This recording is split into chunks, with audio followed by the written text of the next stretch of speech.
ইমানি আওয়াজ দিয়ে বলি আলহামদুলিল্লাহ। আল্লাহর বান্দারা, দীর্ঘক্ষণ সময় কোরআনুল কারীমের তেলাওয়াত আমরা শ্রবণ করেছি। নিঃসন্দেহে আল্লাহ তাআলা আমাদের আমলনামায় প্রতিটি হরফের বিনিময়ে কমপক্ষে 10টি করে নেকি দান করেছেন। আল্লাহর বান্দারা, আল্লাহ সুবহানাহু ওয়া তাআলা নিজেই বলছেন, ওয়া ইযা কুরিআল কুরআনু ফাসতামিউ লাহু ওয়া আনসিতু লাআল্লাকুম তুরহামুন। কোরআনুল কারীমের যখন তেলাওয়াত করা হয়, সেই মাজমার মধ্যে, সেই জায়গার মধ্যে আল্লাহ তাআলার রহমত নাজিল হয়। ঠিক কিনা বলেন? আল্লাহ সুবহানাহু ওয়া তাআলা ওই বান্দাদের সবচেয়ে বেশি ভালোবাসেন যারা কোরআনুল কারীমের তেলাওয়াত করেন, যারা কোরআনকে মহব্বত করেন। আমরা নিজেরাও কোরআন পড়ব, আমাদের সন্তানদেরকেও কোরআন শিখাবো। যেমন করে নিজেরাও কোরআন পড়ব, সন্তানদেরকেও কোরআন শিখাবো। আমরা নিজেরাও কোরআন অনুযায়ী আমল করব। ঠিক কিনা বলেন?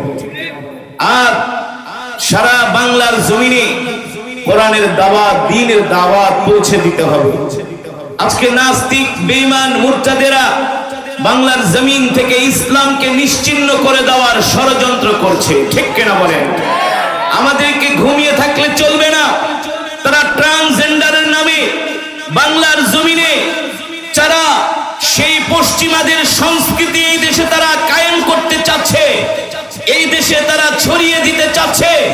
যদি আমরা কোরআনের উপরে অটল অবিচল থাকি, দ্বীন ইসলামের উপরে যদি আমরা প্রত্যেকটা মুসলমান সীসা ডালা প্রাচীরের মতো ঐক্যবদ্ধ থাকি, পশ্চিমাদের কোন ষড়যন্ত্রই কাজে আসবে না। ঠিক কিনা বলেন?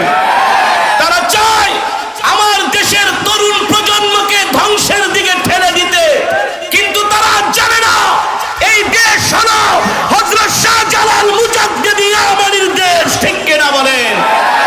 এই দেশ হলো শাহ মাকদুমের দেশ।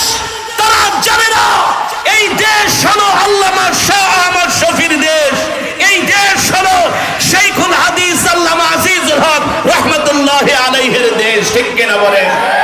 এই দেশে এখনো লক্ষ লক্ষ মুফতি আমিনী রাহমাতুল্লাহি আলাইহির সৈনিকেরা বেঁচে আছে। ঠিক কিনা বলেন? সুতরাং পশ্চিমারা ট্রান্সজেন্ডার কায়েম করার জন্য যতই ফাঁদ পাতক না কেন, তাদের এই স্বপ্ন কোনোদিন বাংলাদেশে পূরণ হবে না। এদেশের মুসলমান তাদের এই স্বপ্ন কোনোদিন পূরণ করতে দিবে না। এই ট্রান্সজেন্ডারের বিরুদ্ধে, অপসংস্কৃতির বিরুদ্ধে, সমকামিতার বিরুদ্ধে প্রয়োজনে বাংলাদেশের লক্ষ লক্ষ মুসলমান রাজপথে নামবে। তারপরও ট্রান্সজেন্ডার কোন স্কুল, কলেজ, বিশ্ববিদ্যালয়ে পড়তে দেওয়া হবে না। ঠিক কিনা?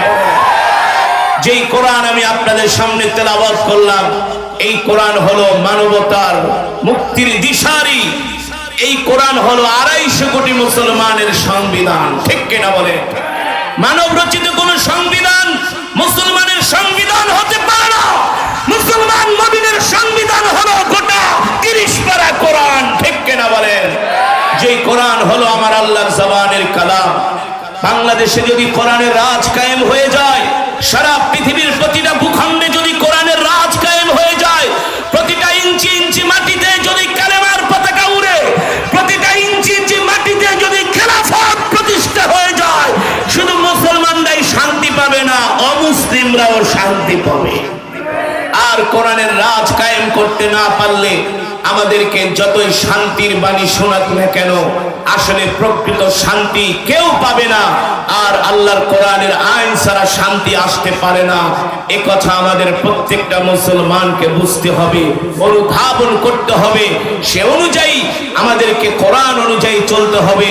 সন্তানদেরকে কোরআন শিক্ষা দিতে হবে, ধর্মীয় শিক্ষা দিতে হবে। নইলে আগামীতে আমাদের তরুণ প্রজন্ম তারা ধ্বংসের দ্বার প্রান্তে চলে যাচ্ছে এবং কি তারা চলে যাবে। ঠিক কিনা বলেন? আল্লাহ তাআলা আমাদের সকলকে এই কোরআন পড়ার তৌফিক দান করুন। সামনে রমজান মাস আসতেছে, আমরা যারা কোরআন পড়তে পারি না, নিজেরাও কোরআন শিখব। কোরআনের মাসের সম্মানে আমরা আমাদের সন্তানদেরকে কোরআন শিখাবো, আমাদের ঘরগুলোকে কোরআনের আলোয় আলোকিত করব, আমাদের সমাজ আমাদের রাষ্ট্রকে কোরআনের আলোয় আলোকিত করব। আল্লাহ তাআলা আমাদের সকলকে তৌফিক দান করুন, বলি আমিন। এই আশায় প্রত্যাশা ব্যক্ত করি আমি আমার মুখতাসার আলোচনা এখানে শেষ করছি। ওমা আলাইনা ইল্লাল বালাগ।